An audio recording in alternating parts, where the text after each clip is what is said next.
Le lobby LGBT qui veut influencer les enfants. Aucun d'entre eux ne réfléchit l'enfance d'une manière politique avec une vraie logique de protection de l'enfance.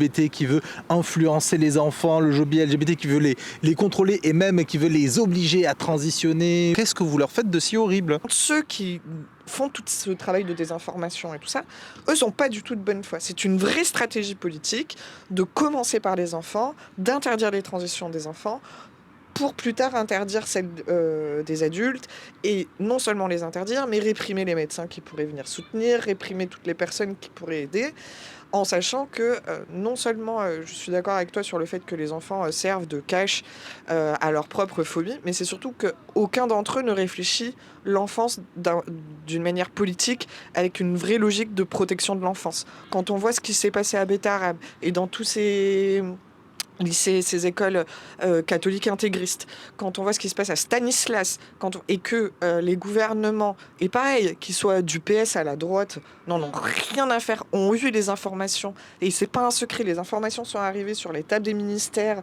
des différents ministres qu'on a eu, de l'éducation nationale, de l'intérieur et tout ça, les enfants, ils s'en moquent.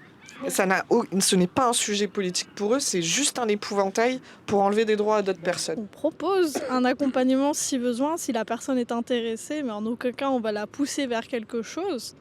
Et souvent, de toute façon, on accompagne aussi ces personnes qui, par ailleurs, sont rejetées de manière étatique, comme ça a été dit, des fois aussi par leur famille, des fois étatique, je comprends aussi scolaire du coup. Et nous, en tant qu'association, l'idée, c'est d'accompagner, c'est d'offrir des permanences, des ressources accessibles, en sachant qu'en France, il faut quand même le rappeler, tant que tu es mineur, il faut le consentement de tes parents. Oui, donc, il y a ça reste un absolument parcours du combattant. aucune démarche où un enfant peut décider tout seul de transitionner et de le faire. De toutes les façons, déjà actuellement, les transitions de mineurs, c'est la possibilité potentiellement d'accéder à des bloqueurs d'hormones.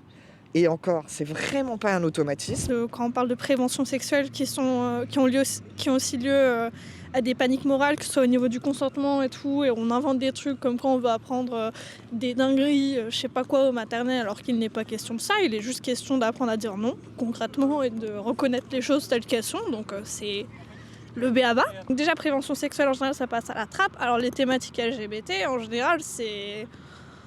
faut y penser, quoi. Ouais. Mais c'est en ça qu'on voit qu'ils en ont rien à foutre des gosses, quoi. Ouais. Parce que c'est hyper important pour se construire, pour l'avenir, pour dire non, il faut avoir cette formation-là, quoi.